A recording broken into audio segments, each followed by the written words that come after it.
Don't do it. Fat guy in a little coat. Fat guy in a little coat. Don't. Fat guy in a little coat. Fat guy in a little coat.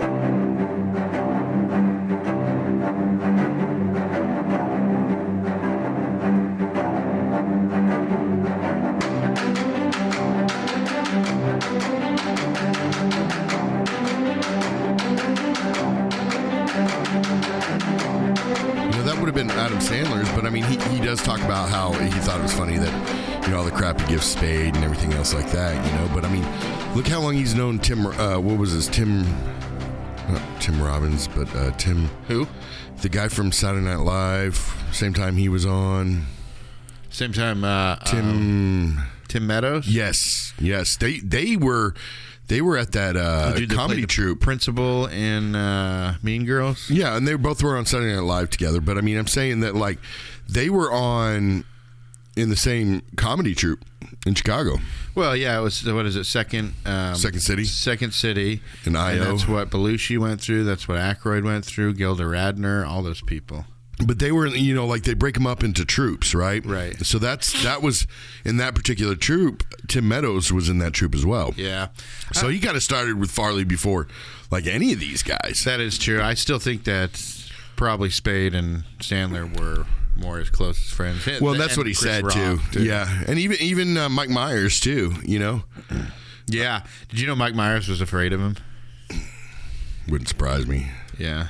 Well, we'll in get fact, into that, but yeah, he was actually afraid of. I thought we were getting into it already, buddy. But I meant Well, because originally Chris Farley was supposed to do Shrek, the voice of Shrek.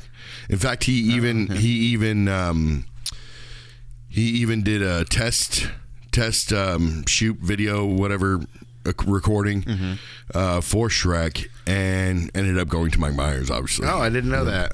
Do you know that so also did he audition for it and stuff too, or what? Well, actually, the creators of Shrek based it off of Chris Farley and Spade, David Spade. The donkey and the ogre. Gotcha. So that's based off of Chris Farley and David Spade. So then, was David Spade going to be the donkey? I don't know. Based off of it, I don't know. I mean, definitely we got a really good Shrek. Yeah, and Mike Myers. Yeah, Mike Myers, and then what's his face? I'm having a brain fart today. Eddie Murphy. Oh my gosh. Oh, okay.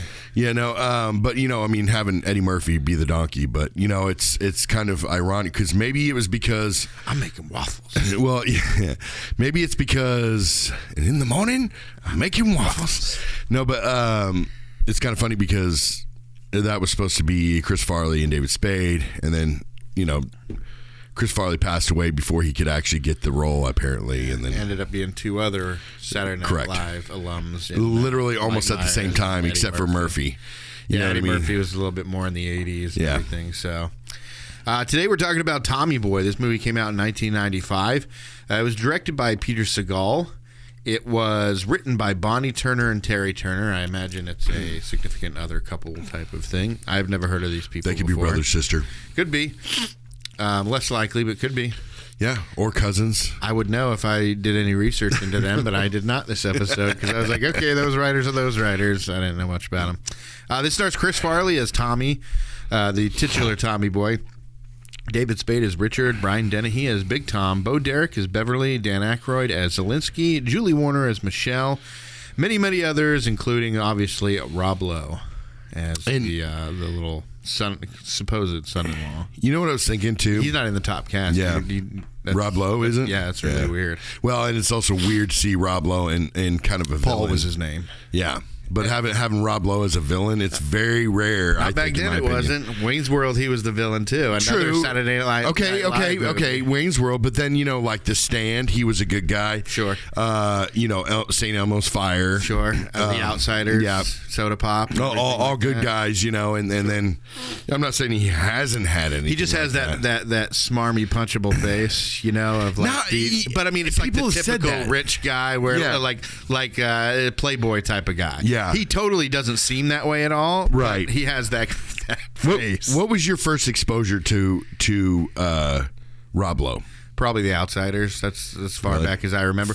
But I mean, it's probably Wayne's World. I think I probably watched Wayne's World before I watched The Outsiders. For me, it was The Stand, to be honest with you. Like, it wasn't memorable enough for me, I guess, for Wayne's World. Well, because The Stand was after Wayne's World? I believe so. Yeah, because it was a miniseries, came out in, like, I think the early to mid. Yeah, but I guess that's the first time I remember Rob Lowe. Like, yeah. I did see Wayne's World back in the day, and then I did see a lot of these, St. Elmo's Fire. I remember Mom had it on VHS, and she'd watch it on VHS every once in a while. I didn't really get into St. Elmo's Fire or anything. I remember because I think Star Wars was recorded on that same VHS tape. It was like it was St. Elmo's Fire or About Last Night. Or you remember About Last Night? Yeah, or maybe it was Die Hard too. Not part 2, but Die Hard as 1 well. As well.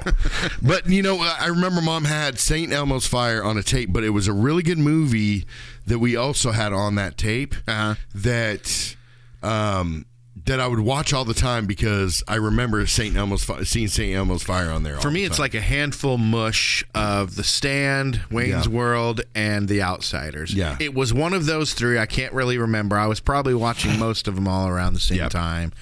So... I really enjoy these episodes. I'm going to let you know.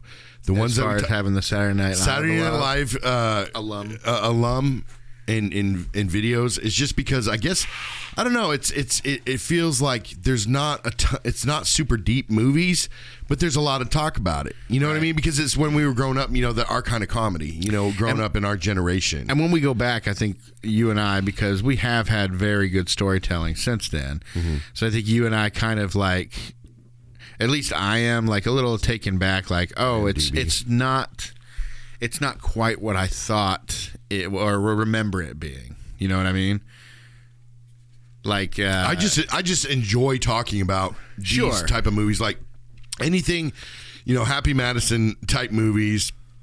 I say that. Well, let's just say Saturday Night Live type movies. You know what I mean? Like even Hot Rod with Andy Samberg. And some of the characters from Lonely Island, actually, and then just anything Sandler does, anything even David Spade, like Joe Dirt, not my cup of tea. It's Dirte. It's pronounced Dirte. Remember in the movie Joe Dirt? It's pronounced Dirte. Yeah, I mean, like even that was like.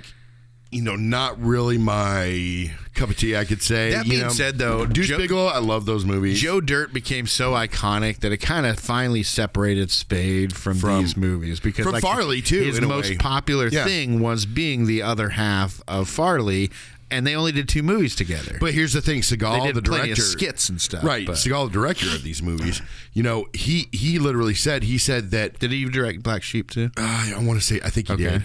I could be wrong. I'll look, but go ahead. But he even said, once we did Tommy Boy, it was it for him. He was like, they are the next Abbott Costello. They're the next, so and so and so forth. Right. The comedy team, which they really could have been there. Penelope Spheris that did Black Sheep, but maybe that's why it underperformed because it didn't have as much of a veteran director or whatever. But he was just saying that it was just. They could have been the next Abbott and Costello because they worked off each other. They work off each other so well, right? And we find out from Adam Sandler. He says that that was some of their favorite parts was when Farley would mess with Spade. In real life too. But it was just kind of. I guarantee you, Spade's probably like. Not ever bothered by it. He wasn't bothered by it. He just knows that he's a different type of comedic actor and they feed off each other. Yeah, and not too much. Like Spade didn't show up to Chris Farley's funeral. And a lot of people back then, because there was, they had their relationship and everything, but also there was a lot of, a bit of animosity. Bickering and animosity between the two. And it could have to do with the same thing that happened with Jerry Lewis and Dean Martin. Yeah. It was, they did 10 years together, but Jerry Lewis was considered the talent who wanted to break out on his own, and Dean Lewis is kind of like underappreciated for the duo's success. So that could have been part of it, but then as silly as Joe Dirt is, and it was only one movie, it separated David Spade away from that and gave him something on his own right and everything. And like I said, it didn't last. There was no sequels and everything. But when people look back and say, what was his most famous role or popular role? Tommy Boy, Black It's either going to be that or it's going to be Joe Dirt. And right. Joe Dirt now I think commonly is more known than Tommy Boy. But it's also kind of like with Sandler and Schneider. It's kind of like that same type of relationship where it's like interesting that you said that. Schneider, I don't feel like I love the guy. I think he's a phenomenal actor, everything he does, but I think he does it better when he's with Sandler. Just like because he's the David more Spade, outrageous one, right? Whereas Sandler usually plays the straight guy. Well, I don't know. I kind it is because basically all of Rob Schneider's movies was Adam Sandler movies, right? Yeah. And in all of them, he played this outlandish, weird character, whereas Adam Sandler was more of like the normal character. But let me try to give you a different set of opinion on that one, right? Like I think what it was is you got the normal characters in Sandler's films, right? Like I now pronounce you Chuck and Larry. Those two guys that are in all of Sandler's movies too. Right. They're married together, but they're that was Big Daddy. That was Big Daddy. Yeah, that's right. So but Big that was Daddy, Peter Dante. And, where they're Alan totally normal Covert. people. They're not weird at all. So that's the normal character, right? Then you have Sandler, who is just a few levels above that as being weirder. Then you have Schneider above that, exactly, who is even ultimately more weirder than Sandler. If you take them, Sandler's never the non-normal guy. And here's the thing. Okay, so I'll just admit, let's put Sandler and Schneider. They don't really fit in this category because. Right. Rob Schneider always, when it's the two of them, whether except for either Hot Girl or The Animal. I can't remember which one where Adam Sandler played the "You Can Do It" guy. They switch roles. Yeah. But besides that, Rob Schneider's always the outlandish weirdo. Yeah, and it's what he's gotten a lot of crap for nowadays because a lot of it had to do with different ethnicities. Because actors used to do that back in the day. Well, he's Asian. You're not allowed to. He's half Asian. He's half Asian. I don't even know if I want to get into half that Filipino, whole thing, I believe. So anyways, let's get, because we're talking about this as far as the duos and stuff, let's get into, I kind of mentioned to you just a bit ago about just doing a top 3 buddy duos, like from comedy movies or whatever. Okay. So who would be like your top 3 duos, or would you like me to go first? Do you want to think about it while I'm going? I've kind of thought about it. I want to definitely say, you go first because I've got a couple in my head. All right. So for you, I will go in ascending order this time instead of descending order. My number 1 is Sandler Schneider. I just put that on there because, I don't know, I like Adam Sandler movies, and when I think of all these other duos, they're good and everything, but I'd rather just throw on an Adam Sandler movie, and typically Rob Schneider's going to be in one of those. So, but it's not the typical, Abbott and Costello and Lewis and Martin, that type of thing. Yeah, but, Jay and Silent Bob. Something. But my number 2 is Simon Pegg and Nick Frost.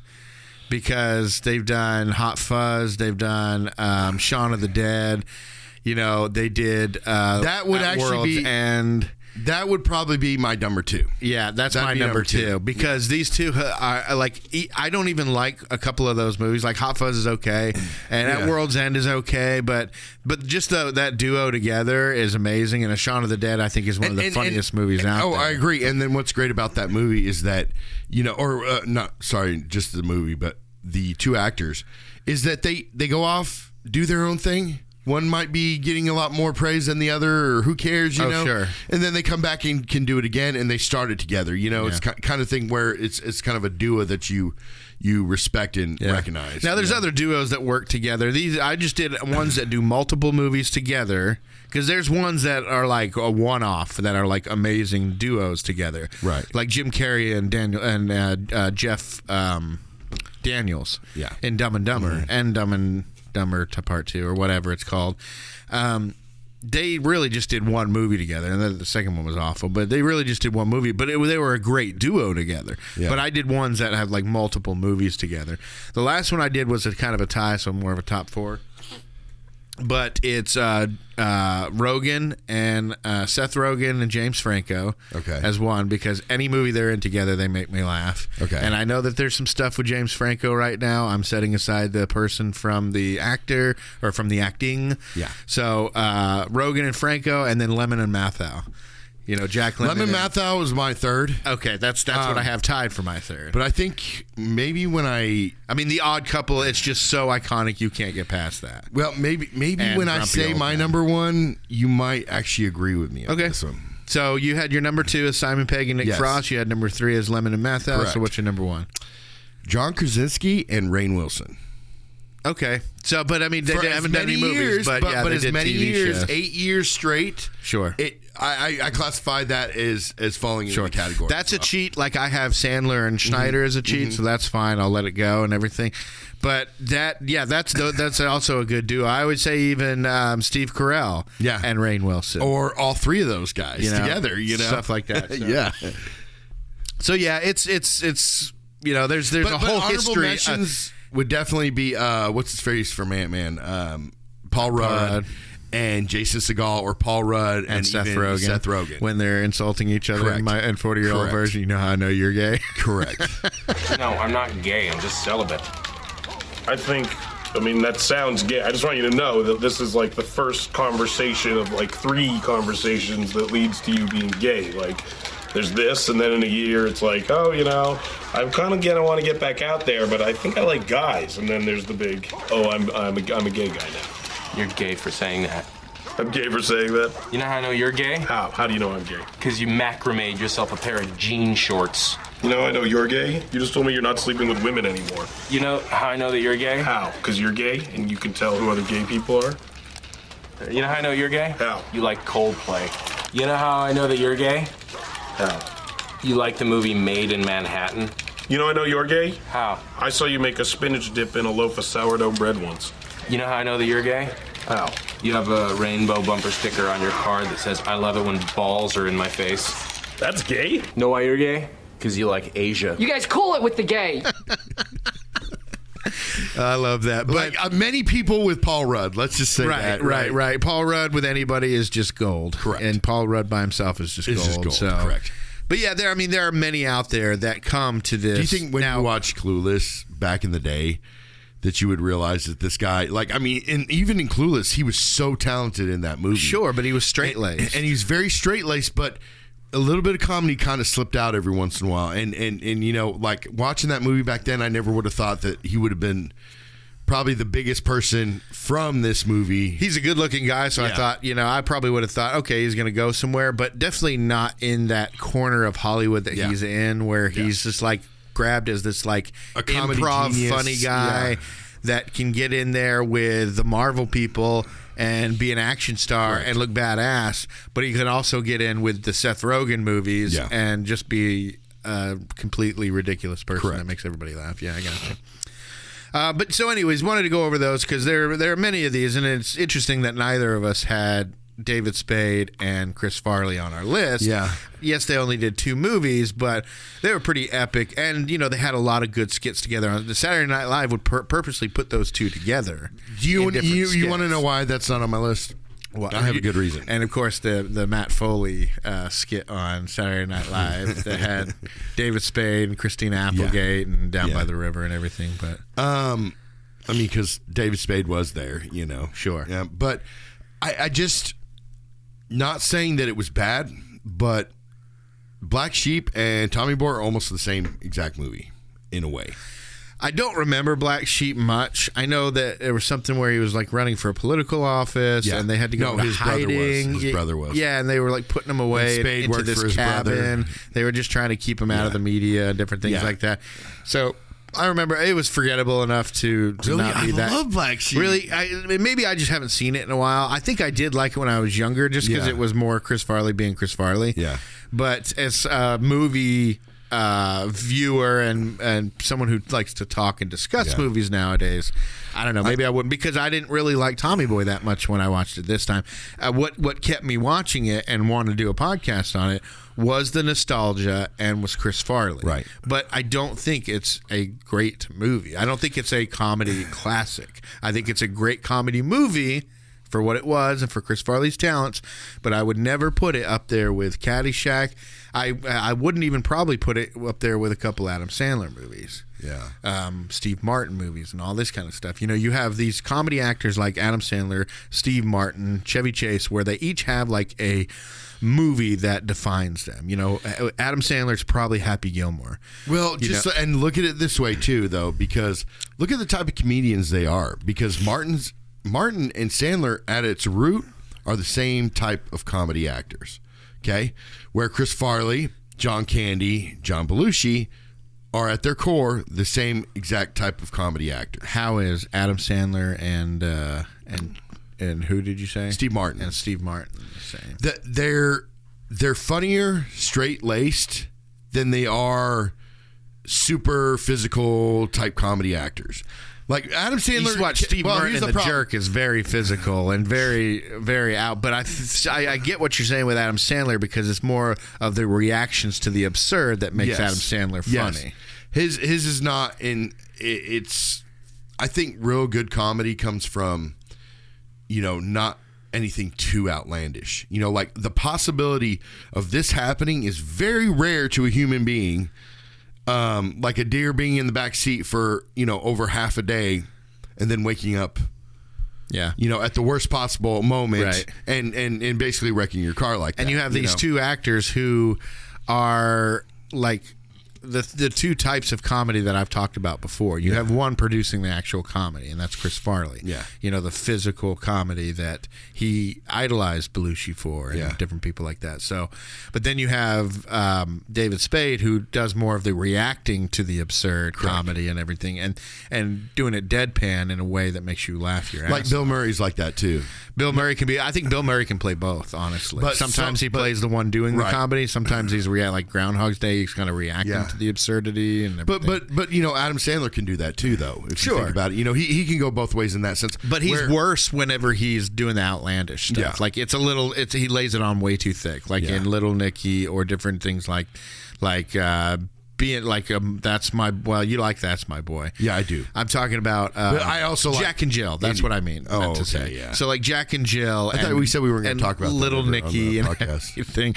But I mean, I loved Little Nicky. That's though. when Adam Sandler goes really a little too absurd. But I like him when he's kind of the chill guy and kind of reacting to the absurdness, like in 50 First Dates when she starts beating the crap out of Ula with the bat and everything. He's like, okay, I think he's had enough.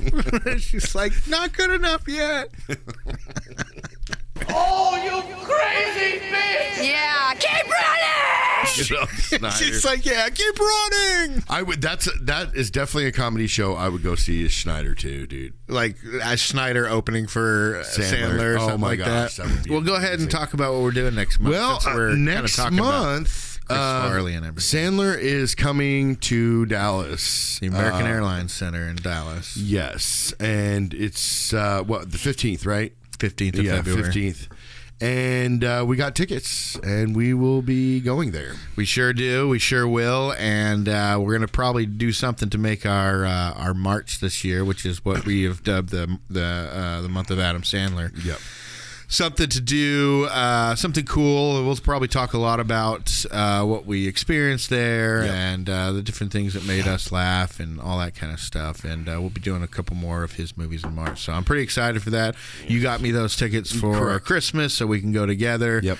So it'll be a good time. We'll definitely let you guys know how that live show is. As you know, if you've been listening to our show, we are huge Sandler fans. And even some of the bad ones we've seen just because we want to say that we've seen them and they are Sandler movies, but we like 90% of his 99.5% of his. It's all good movies. To think that we would want to go in there and be like DiCaprio and De Niro and stuff like that. Yeah. But in all honesty, that's extremely rare in this world, and that wouldn't be us. Yeah. The typical person going into Hollywood. No. The typical person going into Hollywood would be like more like Adam Sandler, where you have these certain types of roles. But a lot of people get into that situation and they want to be like a De Niro or DiCaprio and different things. And so they try to do this other thing.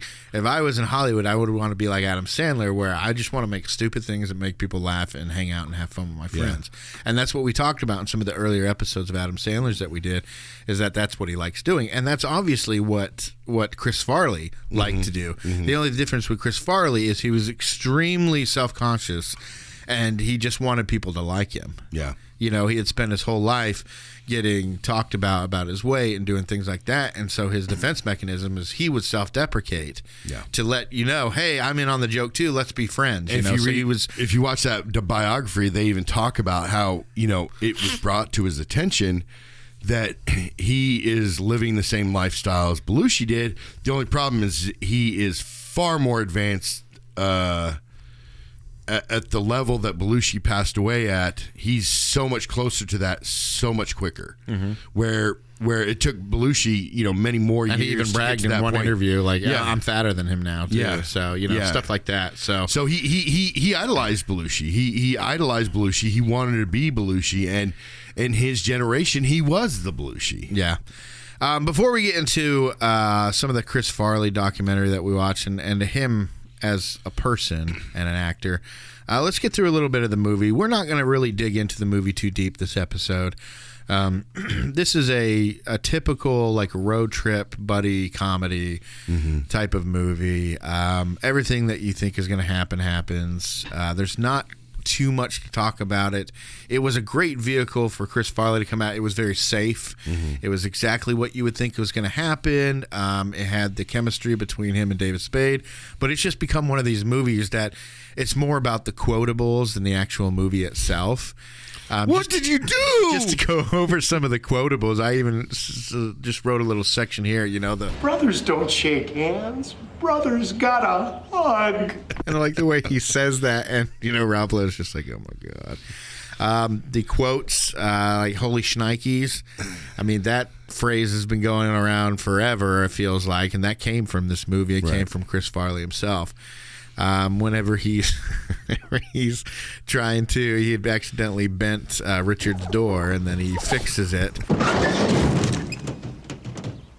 What'd you do?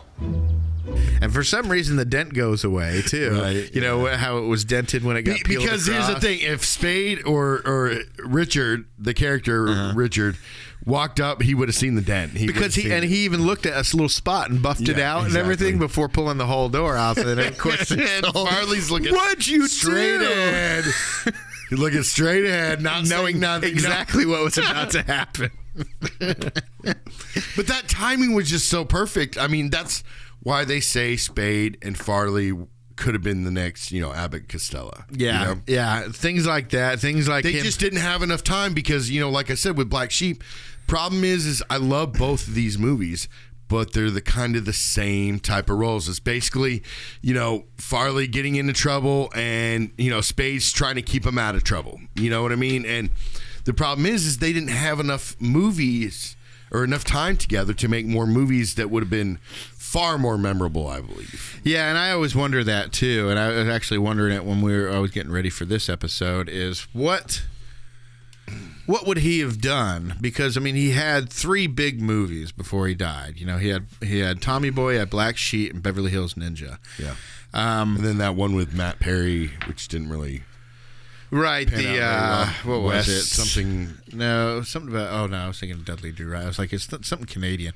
Wait, is it Canadian Bacon? No, that's John Candy. What was that one? Yeah, I know which one you're talking about, but it was when him. He was famous, and Matthew Perry was popular and everything. But, you know, but you look at Adam Sandler, and he had, you know, that Overboard, whatever that movie was. He had Coneheads. He even had Billy Madison and Happy Gilmore. Did you say Coneheads or Airheads? Coneheads. Yeah. Because he had a little part in Coneheads. So did Chris Farley. Yeah. And then, Airheads as well. And so, you know, but he didn't really blow up until like The Wedding Singer. And after start doing that again.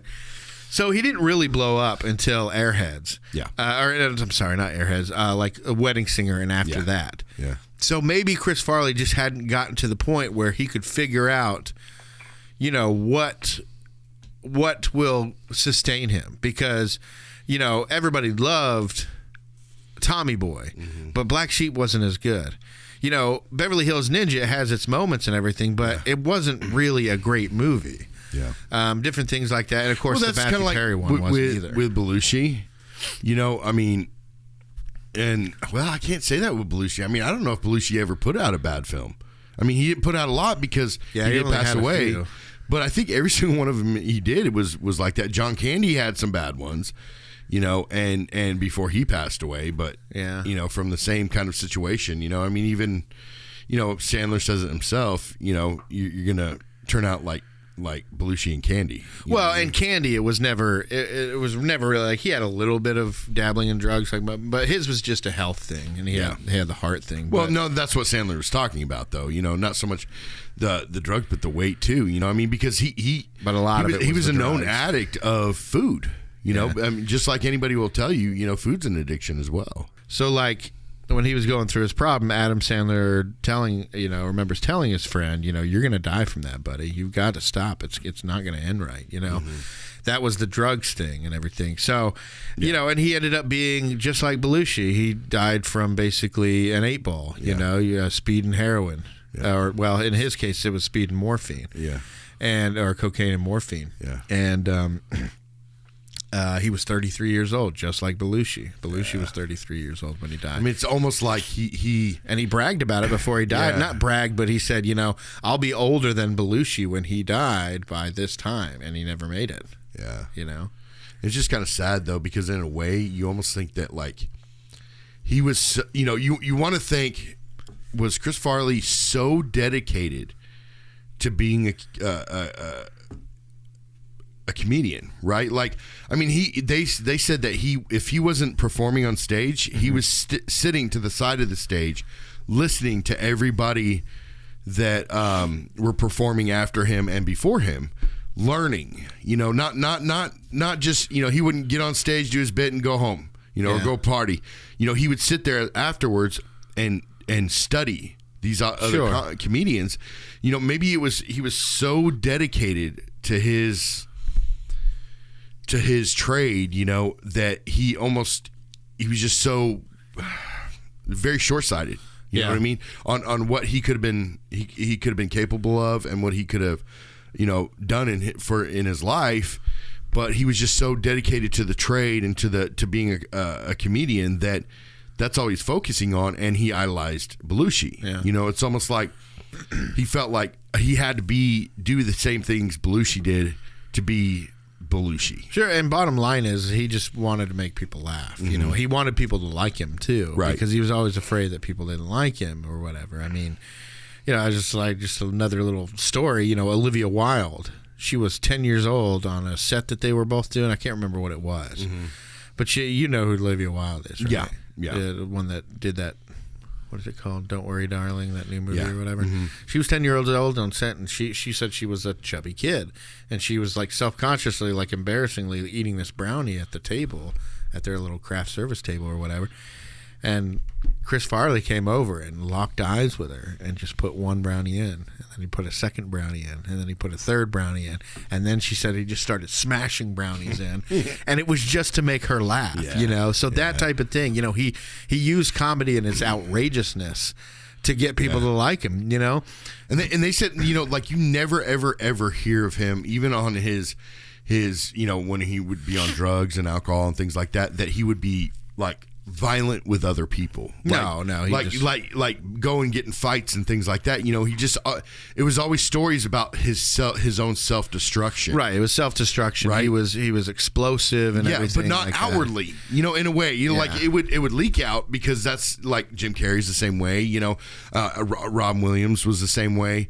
It just leaks out sometimes, but it was never the destruction on the outside. It was always about the destruction on the inside of him that was causing him to, people were laughing, but in reality, it was the only thing that was keeping him going. Well, what they said was that he was, a common quote was, he was a very sweet guy before midnight, Yeah. You know, meaning before he started partying, he was a sweet guy. When he partying, he was just an outrageous guy, but it didn't mean that he was violent, like you said. I mean, I think Lorne Michaels said like he was basically the child that Dan Aykroyd and John Belushi never had. Right. He said it was a good mix between those two because he was a soft-hearted guy who cared about this and cared about that, like But Aykroyd was also or a comedy genius. right? Like Like he could be like Belushi Yeah. and just be like this monster. Because I personally consider Aykroyd as the comedy genius on that side of it. Where he was his fellow Saturday Night Live cast have kind of called Aykroyd like a savant when it comes to that. He was the guy writing stuff, and he's a known he's known to have autism as well and be on the spectrum. You know, and for him to be like that, and most people not most people, but a lot of people that are on that spectrum. Tim Burton. Yeah, exactly. But they're not super social animals and doing comedy. And they have their own specific, very specific I don't mean to call them animals like it's an animal. No, you know what I mean? People know what you mean. Yeah. It's a different animal. But you know, he's not very socially awkward. He can't do what he does and be socially awkward. You know, he can play socially awkward characters, but you know, Aykroyd's a genius when he's not playing the awkward Ghostbuster type character, you know what I mean, where he's playing the anything he does with Sandler or any of the other Saturday Night Live, he's very in your face, very sure of himself, confident person, you know what I mean? And I'm not saying everybody's like that. I'm just saying that, you know, to be like that, you have to be a certain way. Yeah. Where Belushi was very outgoing like that, but he kind of was. It was just natural for him. He lived like Farley did in excess. Yes. So in excess, but it was natural. Naturally, he was a naturally funny person. Right. Where Aykroyd can create it, but those two guys were able to be it. Yeah, and it strikes me that Farley and Belushi are the types that they would self-implode if they weren't living that excess lifestyle, because they wouldn't know how to let all this stuff out, because they obviously had so much energy within them, constant, and so much to get out there. That's how they would funnel it, is through their explosive comedy stuff and everything. And if they didn't have that, it might be a bad thing. Like, you know, Bob Odenkirk from Better Call Saul, when he was on Saturday Night Live, they were talking about how he was talking about how one night Chris Farley was throwing furniture. He's like, and I don't mean just, he goes, I mean he was picking up a couch above his head and throwing it 5 feet. And then he turned around in a soft-spoken voice, say, you think Belushi's in heaven? Just so I mean, he has that duality, you know, like he's just like this rage monster that's doing these things to make people laugh and so explosive, but then he can turn around and be this sweet guy. I'm sorry, I'm like spitting on. No. But you know, he can turn around and be this sweet guy. So, you know, it's definitely an interesting personality to know, and you know, everybody could see the warning signs leading up to it. Yeah. Everybody could. I mean, Chevy Chase. Chevy Chase came back, and you know, he even said to him, he said, "Look, you're not Belushi, and when you overdose or kill yourself, you will not have the same acclaim that John did. You don't have that record of accomplishments that he had." Now, whether Chevy Chase was just trying to talk down to him, or whether he was just trying to give him a real reality check that his buddies like Sandler and Spade may not want to do, just to, maybe it'll throw him off. Whatever. Chevy Chase is the old guard, you know, where Sandler was the new guard at the time. And it was the same thing we talked about a couple episodes ago, where Bill Murray didn't like Chris Farley because it reminded him of Belushi, but that was more probably a personal, like, hey, this isn't funny to be like this. It killed my friend. Well, they were in Second City together too. Yeah, you know, and he idolized Belushi. Yeah. I mean, that was his number one. That was Chris Farley's number one idol, was Belushi. Yeah, and it's just sad too, because you know, when I started watching this film, right, and it was we were at the wedding, right. Which wedding? Yeah, okay, on the film. I got you. Yeah, and they were at the wedding, and you know, I was sitting down with the wife and the daughter watching it, and you know, I was like, you know, it's so sad to think that, you know, a lot of these actors right here, you know, even these older ones are still alive, and not only Chris Farley is not, and not only that, but the generations nowadays, some of them don't even know who some of these people are. Yep. Like David Spade said, he was saying on an interview a couple of years back, he's like, you know, I talked to somebody, he's like, it still strikes me as extremely odd when I talk about Farley and people don't know who I'm talking about. You know, he's like, it's just, he goes, it was a terrible thing what happened to him and everything. He's like, but it's just one of those things that, the world moves on. It shows that the world moves on. But it just strikes me as odd that, we have these people. And I'm sure our parents' generation are thinking about, Laurel and Hardy and Abbott and Costello and, Martin and Lewis and all these people. George Carlin. Yeah. But all the duos and everything. So. But no, you think about it too, is that the problem is he's like a match. Farley was like a match, right?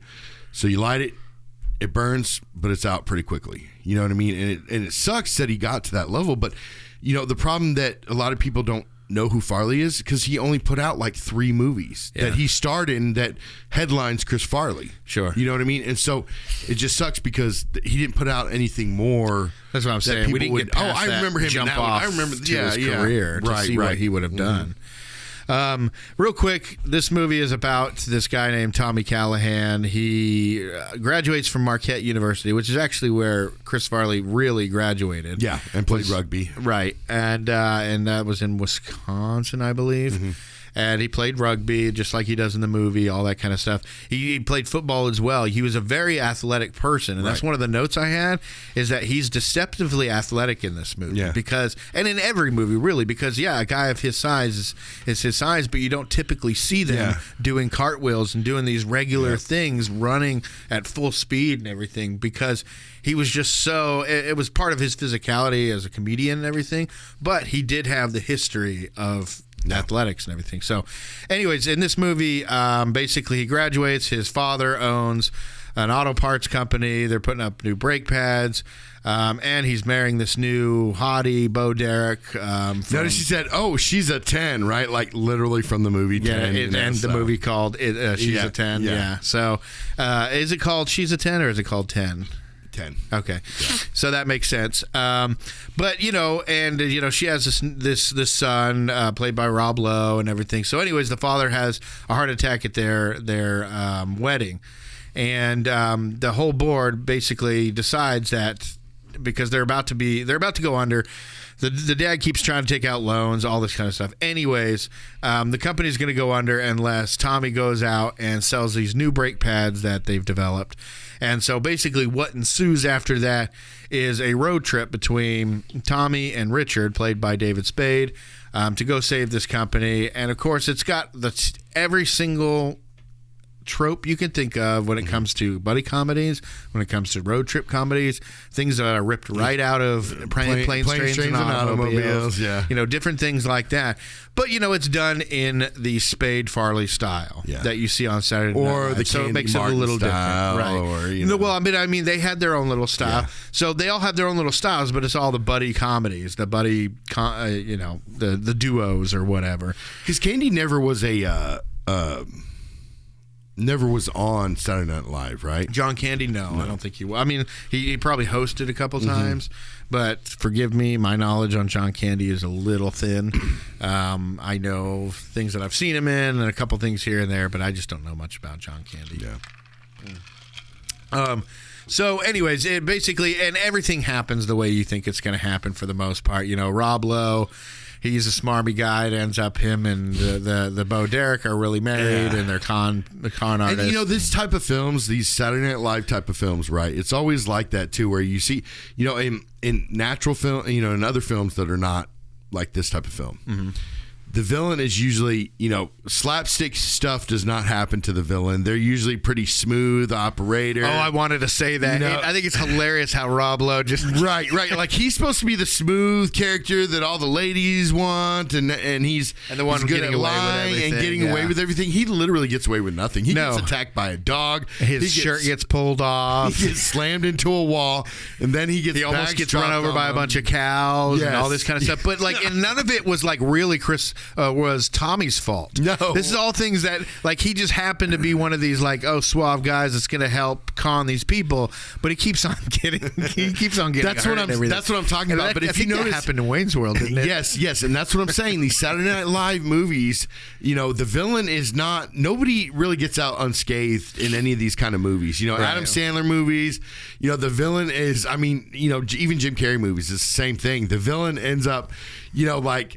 Jim Carrey's being the villain in Cable Guy, right? Like, some stuff just happens to him. He doesn't get away smooth. But any villains in even I wouldn't even call him a villain in the Cable Guy. He's the antagonist. He is a criminal, a literal criminal. Yeah, but is he a villain or is he just sad? But like, look at Little Nicky, right? Like his brothers, like all kinds of stuff. They're the villains, but all kinds of bad crap happens to them left and right. You know what I mean? And it's that type of movies where you go to see a James Bond villain, and a lot of times they are smashing James Bond the entire film, and then something bad might happen. They slip up just a hair, but these kind of movies, the villains just nobody wins in these movies. But it kind of reminds me of like in Funny People, where you have Eric Bana's character, and he's just like so outrageous in that movie, but or not who you would expect him to be. Bridesmaid with what's her face? You expect him to be kind of like grown up, but they keep having stupid things happen to him. For some reason, that's funny to you and I. Like when you have somebody who's supposed to have their crap together in the movie, what I call it? Keep happening, and it has nothing to do with the main character. And that slapstick comedy where people get hurt is hilarious. Like me and Mom are a lot like this, right? But you know where that comes from? It's the British style humor. Sure. It's very, very straight, pan-faced.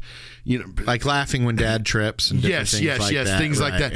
But you know where we get a lot of that from is from Monty Python, because Monty Python's that way. Yeah, they're very proper people, but then lethal or what was it? Leslie Nielsen movie. Naked Gun. Those Naked Gun movies. Oh my gosh. We grew up on those, and some of the funniest things of that and Loaded Weapon with Emilio Estevez and Samuel L. Jackson. Love it. Making fun of Lethal Weapon, everything. But I don't like the newer ones that they did, the scary movies and stuff. The first one was good, but I don't like any of them. But the second one, the guy with the hand was good. Grab my good hand. Yeah. Let me mix the mashed potatoes. That's the only good part. That's the only good part. But everything that came after that and all these disaster movies. Or The Ring, making fun of The Ring, disaster movies, a bunch of that. You're just kind of like, but the Lethal Weapon or the Loaded Weapon did it first. It's not smart. Oh man! But these movies, it's like Adam Sandler and David Spade, just like Bill and Ted and Wayne and Garth. It's juvenile humor that's played out by adults, and they're not movies that are meant for critics. No. They're not movies that are meant for critics. But they make so much money and are so memorable. But I don't know why critics get on this thing where they feel that they have to like if you go see the movie, just go see it. You don't have to critique it because nobody's looking for a Roger or Siskel and Ebert critique on Tommy Boy. No, nobody's looking for that. Or Happy Gilmore or any of these. Nobody watches Joe Dirt. Nobody's going to say Dear Tay. Get it right. Dirt it's Tay. Dear Tay. Nobody watches these for sweeping plots, for character moments. These movies are for the simple comedy popcorn eaters. This is quick conversational humor with fart jokes or whatever. That's free from nuance, intellectualism, any of that. It's the type of humor for every adult at their goofiest and every child when most things were still funny. These guys never lose that. Adam Sandler and Chris Farley and stuff. You can call it juvenile humor. You can call it not watchable or whatever. That's fine. You can go watch these. It's not meant to be like that. It's meant to be for that situational, brief type of humor that you have in everyday life where you laugh at farts, you laugh at people tripping, you laugh at people bonking their head, different things like that. Instead of this, let me really wrap my head around and have 5 different angles to this little comedy bit in this movie. Those are great, but you don't want to watch those all the time. Well, let me ask you an honest question on this. And by the way, these type of movies are my favorite to talk about. Right, I know, because I see you come more alive during Adam Sandler or Chris Farley, whatever. So, but it's. Let me ask you a question: can these type of movies, and they've tried it, and some of them have worked, but can these type of movies, are they a good nowadays? Like meaning like, is the comedy the same? Is it do people like the generation these 20 through or 18 through 30-year-olds, that 10-year period there, will they find these movies as funny as we did 20 years ago? And do you think they would be even played now? If it was exactly the same, first of all, it wouldn't be played at all because the world's too sensitive nowadays. Correct. Nobody can take a joke. Right. So, no, for that reason alone. Yeah. But No, because everything now is about real quick and move on type of stuff. You know, all the comedy that's coming out nowadays for this new generation, it's very easy. And like, you know, this is going to sound a lot like what we're talking about here, but it's very easy but very quick. And then it's on to the next thing. Yeah. It's like you make a quick little joke and then go. On to the next thing. Whereas Adam Sandler movie, it might spend like a good minute or two on Hooters. What do you got in the bag, Corinne? Some chicken wings, some booby tassels, you know, things like that, like harping on it because it's like it's absurd and it's stupid. If you've noticed that it has changed his films, Adam Sandler's, the way he's changed them, he doesn't have the offensiveness, and to the point of, and he has turned it where he's a lot more in drama type films. But how much do you think of that as studio interference? Saying, "Hey, look, I get it, that's funny, but we can't release that. We will get scored online if we release." I think he's smart about it though, and the reason I think he's smart about it is because he goes to places like Netflix. Maybe, but he hasn't had a really good comedy movie on Netflix yet. I liked Hubie Halloween. Oh yeah, that one was. And then the Hustle one. I haven't watched that. Oh my God, it was so and I good. haven't watched. Well, I watched the Do Over, and it was okay. But do you know I haven't seen the Gems movie yet? Uncut Gems. Nope, Good have grief, not man. seen it yet. Well, don't spoil it for yourself. I'm not going actually to. Go watch it. But hey, did you know that Chris Farley would have turned 59 next month? I looked that up as well. And I don't know how old Adam Almost Sandler is. I'm sure it's about the same. Years old. But he would have been 59 next. So his brothers on that autobiography or whatever was are they his older ones? I mean, I think some of them are his younger ones. I can't remember. Like I said, it's been a while since I watched that biography. If you guys get a chance, go watch. This is what is it called? This is Chris Farley, or I'm Chris Farley. I am Chris Farley, I believe. Is it called? Yeah. So if you guys get the chance, watch this documentary. It's called I Am Chris Farley. Where is it streaming at? Where did I watch it? It looks like it's Apple TV. YouTube. You can watch it on YouTube, actually. YouTube. I think it's YouTube Premium for the full one, though. I'm sure you can find a little bootleg version on the YouTube. But I just typed it in and found it. They have Amazon Prime that you can rent it from and everything. But what were your favorite parts of this type of movie? I don't know. I kind of want to say a lot of it had to do. I mean, obviously, did you laugh more at Chris Farley, or did you laugh more at David Spade?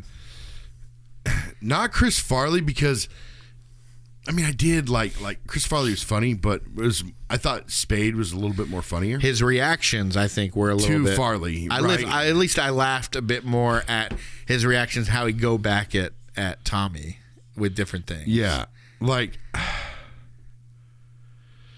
one of the examples I had were like just the subtle things, like whenever they're on the map, and he's like, okay, let's see, moron is right here, so if we just go... I don't see any McKeesport. It's the next town, tons of fun, it's gotta be there. Okay, where's moron? Okay, moron's here, so McKeesport. He points down, and then another one where where they first meet again as adults, and he's like, did I hear a niner in there? Were you calling from a walkie-talkie? And and Chris Farley goes, no, it was cordless. Did I catch a niner in there? Were you calling from a walkie-talkie? No, it was cordless. Mm-hmm. It's a walkie-talkie. Yeah, I know. It's so stupid, but when he was doing the cars on the desk, oh yeah, like if you look on the back behind the scenes thing, what he did is he told Spade, grab my elbow and I'll shrug you off. And so that's when Spade he goes to grab the other car, and he's like he does so good at first, and then he goes to grab the other car, and then Spade Richard automatically knows what he's about to do. Right. So he grabs his elbow. Then you got the other family. And shakes it off real quick. You're driving along, and all of a sudden the kids are yelling from the back seat, I gotta go to the bathroom, Daddy. Not now, damn it. Truck tire. I can't stop. Help! There's a cliff. It's so funny. They're more like brothers. Hey, just call us. You know, there's no reason to say no. Yeah, they're more like brothers. And Richard was like the older brother that was like just giving him crap all the time. And he was the only one that can fluster Tommy. Right. Because Tommy would come back and say this, this, and this. But then Richard would snipe him a little bit here and there. And he'd be like, yeah, shut up. Shut up, Richard. Because he might not. He wasn't the smartest person on the block, right? But he also wasn't like creepy and a bad person. He was just everybody loved him but everybody else probably knew he was an idiot. But Right. Richard's the only one that called him out on being an idiot in his entire life. Right. And- like even his dad would just be like, but I mean, Richard literally would call him out for being an idiot, and it shows early on in the movie that has always been like that. Yeah, they don't like each other. Yeah, that he's always called him out for being an idiot. Yeah. I'm wondering why when Tommy was running from that big house when he was younger, it's like, wouldn't he have like a chauffeur to take him to school? Because I mean, first of all, his dad's rich later on in the movie, but even the when he was younger, the house he was running away from was a really nice big house. I had my own Rachel moment. Okay. Oh no. With the bus. And you said, Okay. "Oh crap! I'm starting to watch these things like Rachel does." I'm thinking, okay, Tommy Boy Tommy's catching the bus. And Why is Richard riding a bike? If he lives that far away, lives obviously nearby, why isn't he riding the bus to school instead of taking the bus? Well, he probably did it. He was running for a good minute or two before he finally caught up to the bus. But that This just is me means he just lives making it- further away from the school. Tommy does, yeah. Yeah, well- so where he would have to ride the bus, where maybe by the time he caught up to the bus, it was close enough to school that then he saw Richard, who lived in probably a poor neighborhood closer to the school or whatever. But yeah, you could explain it, but it could also be a Rachel moment. That was a big kid. I was a big kid too, but that was a big kid that I'm sure he wasn't running that much. So I wrote down this note. The 90s where they always went overboard to tell you who the good guy is and who the bad guy is, and who it goes overboard and really setting up foreshadowing and everything. Like, okay, everyone loves Tommy. His dad loves and trusts him despite his obvious faults, even as a detriment to the company, Yeah, literally making him the president, or grooming him to be the president. And no matter how stupid it is or whatever, his dad's like, yeah, good job, Tommy boy. And everybody in the factory, everybody's, hey, Tommy, hey, how's it going? Everybody loves him, right? Richard's the only one in the world that doesn't like him. But Richard's the only one that can explain the reason he is the way he is. Sure. Yeah. So, and then you got the bad guy. Okay, so who's going to be the bad guy? You got to show it really, really clear cut. Rob Lowe ominously gets off a bus in town. He hits a kid through the window, and he throws trash into a baby stroller, all within the first few seconds. Right. And then for the next couple scenes, carries around a brown bag wrapped bottle that he continuously sips from. Who's the bad guy, I wonder? Yeah. And then Richard, resents Tommy and is really whiny, but he's loyal, so you know how he's going to. Well, he just said, he said it himself. He said, in the same conversation that he loved Tommy's dad. Sure. Because he didn't have a dad, and he taught him, he taught him everything he knows. He was his father figure. Yeah. And that he was saying Tommy took advantage of that because he knew, hey, you're Tommy's dad. Right. And Tommy is Tommy's dad. But right at the beginning, he said, he taught me everything I knew. He's like, I loved your dad. Yeah. And he also said in that same sentence, or that same paragraph or whatever, saying that he's like his dad. He may not be book smart like his dad, but he's street smart like his dad. Right. Which his dad was both, apparently. But he was street smart, and so that's how he became a great salesman, basically.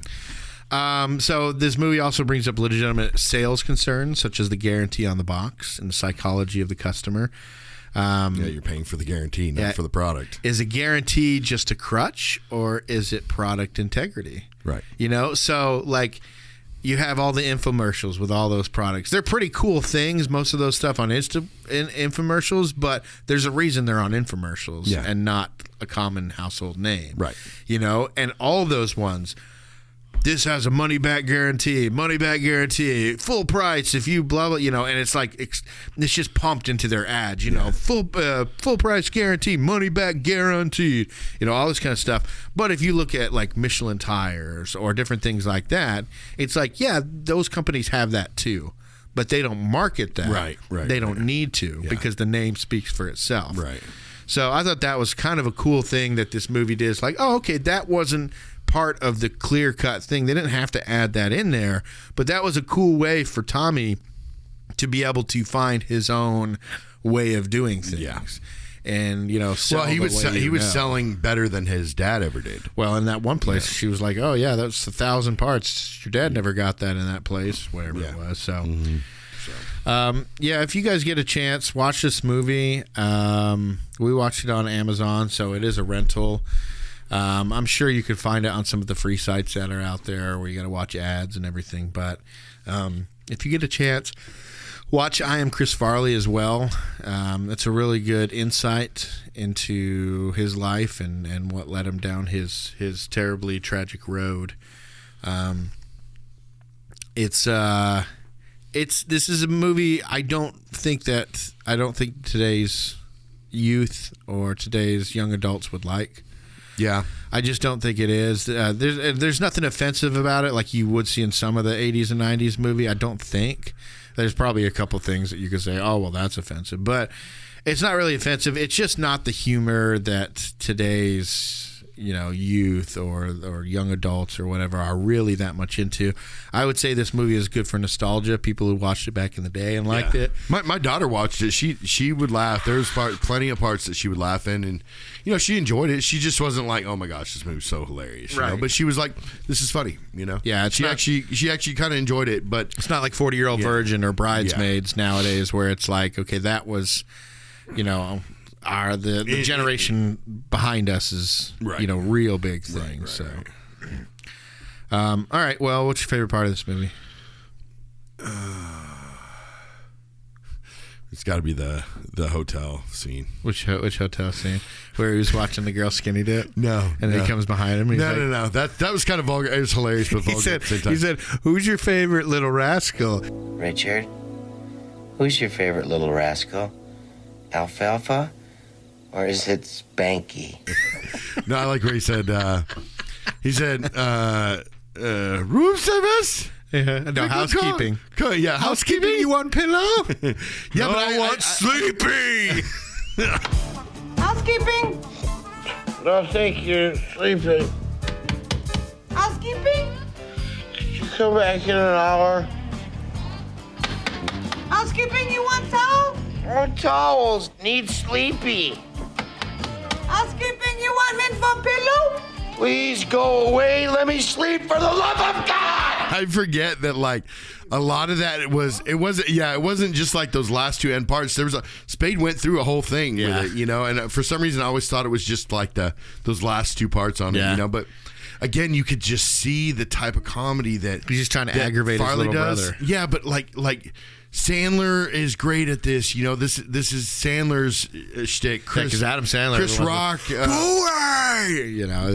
Tim Meadows. Just all these guys are really they're really good in these roles. Do you think that Adam Sandler kind of took that explosive nature of Chris Farley where he just yell out every once in a while? Because you see Adam Sandler do that a lot.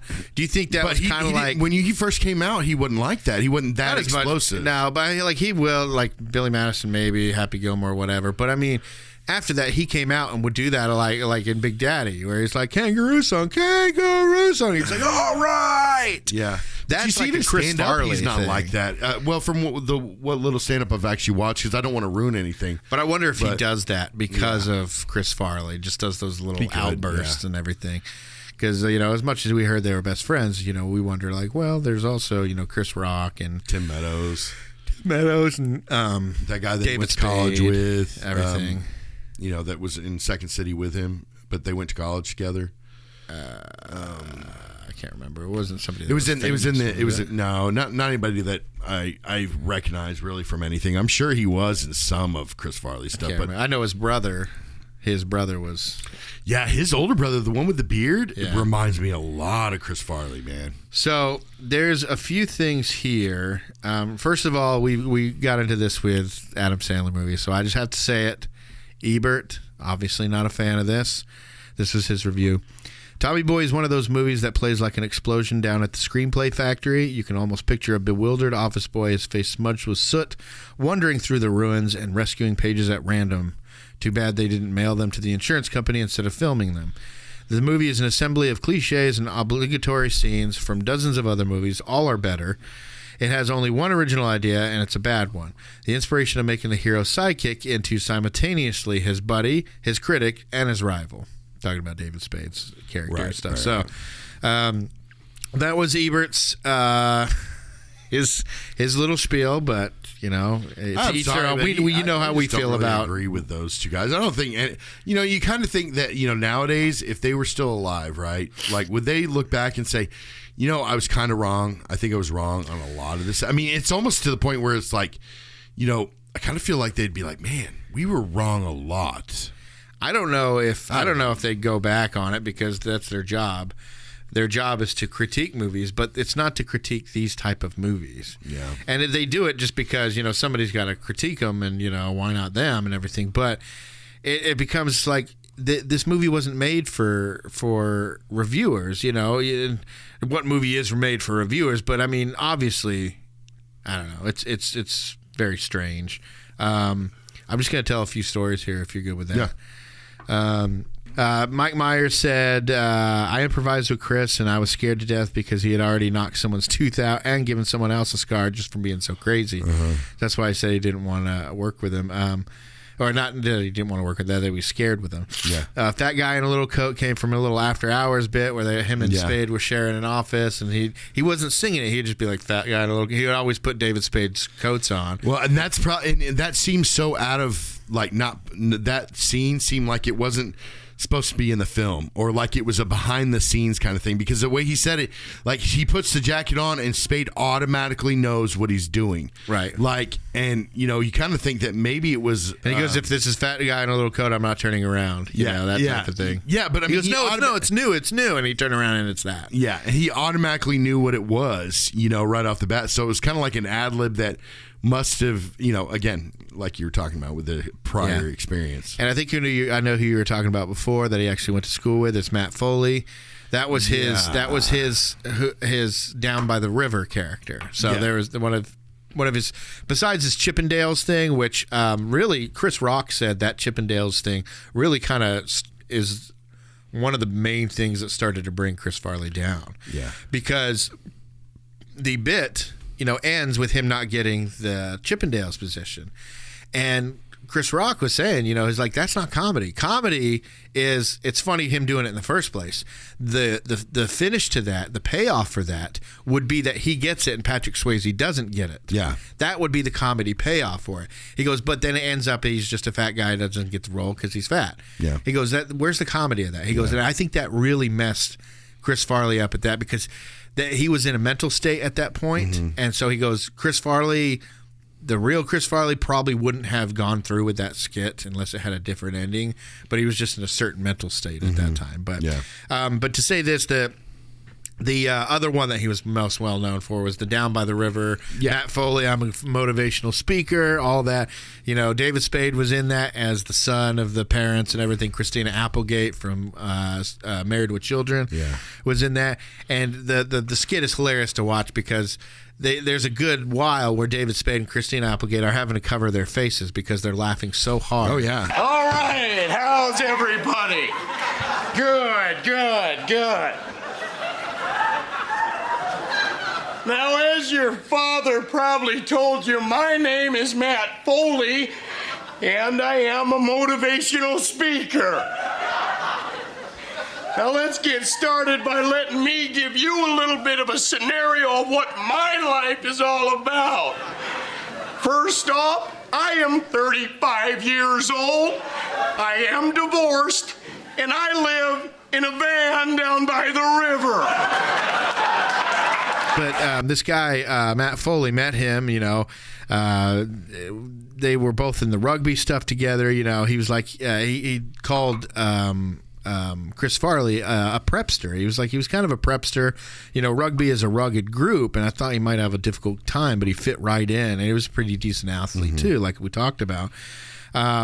So he invented that motivational speaker character, you know, and because Matt Foley was always kind of like cheering him up, and I think he was like a reverend or like a pastor or something. He was the head pastor at St. James Catholic Church in Arlington Heights in Illinois, where he did the Second City stuff. Yeah, and when he started doing the character, you know, he called his buddy Matt Foley up and said, "Hey, I'm doing Matt Foley on Saturday Night Live. You got to watch and everything."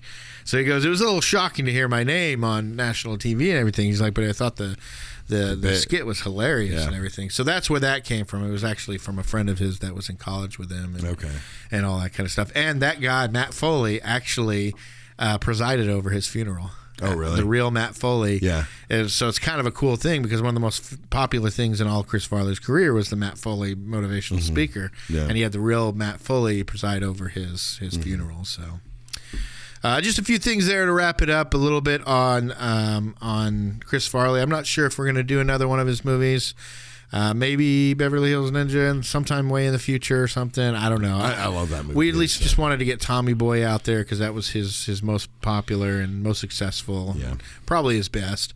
But I don't know, the bus driver in Billy Madison. yeah, his best starring role. But yeah, that bus driver, he's just and his just head was shaking and so red and everything. So funny.